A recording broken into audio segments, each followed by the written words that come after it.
नमस्कार दोस्तों। संत कबीरदास जी ने समय की महत्ता को बताते हुए कितना सही कहा है। काल करे सो आज कर, आज करे सो अब, पल में प्रलय होएगी, बहुरी करेगा कब। दोस्तों, हमारे अंदर एक बहुत बुरी आदत है काम को टाल देने की। अपनी इसी आदत के कारण हम कभी कभी अपने बनते हुए कामों को बिगाड़ बैठते हैं, जिससे हमारी बड़ी भारी हानि हो जाती है और कभी कभी तो अपनी मंजिल पर पहुंचते पहुंचते रह जाते हैं। जो काम हमें आज करने हैं वह कल भी उतने ही महत्व के रहेंगे यह नहीं कहा जा सकता। परिस्थितियां क्षण क्षण पर बदलती रहती हैं और उनके अनुसार पिछड़े हुए कार्यों का कोई महत्व नहीं रह जाता। इसी पर आधारित महाभारत से प्रेरित कथा हम आज आपको सुनाने वाले हैं। काल पर विजय। महाभारत का युद्ध समाप्त हो चुका था। महाराज युधिष्ठिर राजा बन चुके थे।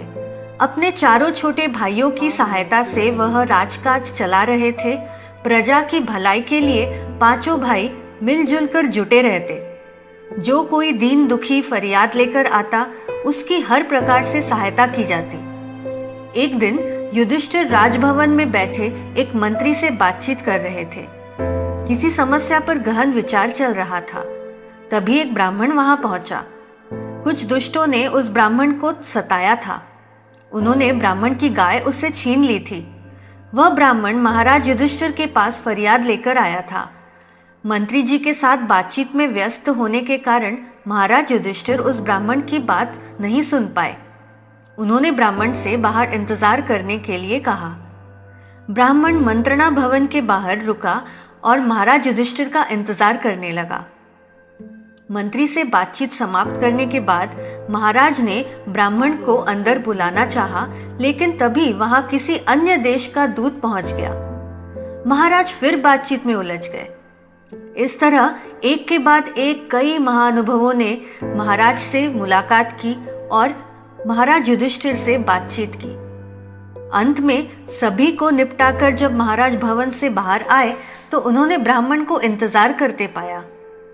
काफी थके होने के कारण महाराज युधिष्ठिर ने उस ब्राह्मण से कहा, अब तो मैं काफी थक गया हूं, आप कल सुबह आइएगा, आपकी हर संभव सहायता की जाएगी। इतना कहकर महाराज अपने विश्राम करने वाले भवन की ओर बढ़ गए। ब्राह्मण को महाराज युधिष्ठिर के व्यवहार से बहुत निराशा हुई। वह दुखी मन से अपने घर की ओर लौटने लगा। अभी वह मुड़ा ही था कि उसकी मुलाकात महाराज युधिष्ठिर के छोटे भाई भीम से हो गई। भीम ने ब्राह्मण से उसकी परेशानी का कारण पूछा। ब्राह्मण ने भीम को सारी बात बता दी। साथ ही वह भी बता दिया कि महाराज ने उसे अगले दिन आने के लिए कहा है। ब्राह्मण की बात सुनकर भीम बहुत दुखी हुआ। उसे महाराज युधिष्ठिर के व्यवहार से भी बहुत निराशा हुई। उसने मन ही मन कुछ सोचा और फिर द्वारपाल को जाकर आज्ञा दी, सैनिकों से कहो कि विजय के अवसर पर बजाए जाने वाले नगाड़े बजाएं। आज्ञा का पालन हुआ। सभी द्वारों पर तैनात सैनिकों ने विजय के अवसर पर बजाए जाने वाले नगाड़े बजाने शुरू कर दिए। महाराज युधिष्ठिर ने भी नगाड़ों की आवाज सुनी। उन्हें बड़ी हैरानी हुई। नगाड़े क्यों बजाए जा रहे हैं, यह जानने के लिए वह अपने विश्राम कक्ष से बाहर आए। कक्ष से बाहर निकलते ही उनका सामना भीम से हो गया। उन्होंने भीम से पूछा, विजय के अवसर पर बजाए जाने वाले नगाड़े क्यों बजाए जा रहे हैं? हमारी सेनाओं ने किसी शत्रु पर विजय प्राप्त की है क्या? भीम ने नम्रता से उत्तर दिया, महाराज, हमारी सेनाओं ने तो किसी शत्रु पर विजय प्राप्त नहीं की, तो फिर ये नगाड़े क्यों बजाए जा रहे हैं? महाराज ने हैरान होते हुए पूछा, क्योंकि पता चला है कि महाराज युधिष्ठिर ने काल पर विजय प्राप्त कर ली है। भीम ने उत्तर दिया। भीम की बात सुनकर महाराज की हैरानी और बढ़ गई। उन्होंने फिर पूछा, मैंने काल पर विजय प्राप्त कर ली है? आखिर तुम कहना क्या चाहते हो भीम? भीम ने महाराज की आंखों में देखते हुए कहा, महाराज, अभी कुछ देर पहले आपने एक ब्राह्मण से कहा था कि वह आपको कल मिले।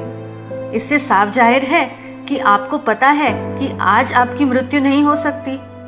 आज काल आपका कुछ नहीं बिगाड़ सकता। यह सुनने के बाद मैंने सोचा कि अवश्य अपने काल पर विजय प्राप्त कर ली होगी, नहीं तो आप उस ब्राह्मण को कल मिलने के लिए नहीं कहते। यह सोचकर मैंने विजय के अवसर पर बजाए जाने वाले नगाड़े बजाने की आज्ञा दी थी। भीम की बात सुनकर महाराज युधिष्ठिर की आंखें खुल गईं। उन्हें अपनी भूल का पता लग चुका था। तभी उन्हें पीछे खड़ा हुआ ब्राह्मण दिखाई दे गया। उन्होंने उसकी बात सुनकर एकदम उसकी सहायता का आवश्यक प्रबंध करवाया। तो दोस्तों, जिस व्यक्ति में टालम टाल का यह रोग लग जाता है वह अपने जीवन में अनेक काम नहीं कर पाता, बल्कि उसके सब काम अधूरे पड़े रह जाते हैं। यद्यपि ऐसे लोग हर समय व्यस्त रहते दिखाई पड़ते हैं, फिर भी अपना काम पूरा नहीं कर पाते। कामों का बोझ उनके सर पर लदा रहता है और वे उससे डरते हुए कामों को धकेलने की कोशिश करते रहते हैं। टालने की आदत वाला मनुष्य परिस्थितियों का शिकार भी हो सकता है। स्वास्थ्य का खराब होना, मस्तिष्क की निर्बलता, आर्थिक या दूसरे प्रकार की चिंता आदि का कारण भी कार्य को टालने की वजह बन सकता है। अतः जहाँ तक हो सके आज के काम को कल पर कभी न छोड़े, क्योंकि वर्तमान क्षण ही हमारा है। दोस्तों, आज की यह कहानी आपको कैसी लगी कमेंट्स में हमें ज़रूर बताएं और अपने दोस्तों के साथ भी शेयर करें। धन्यवाद।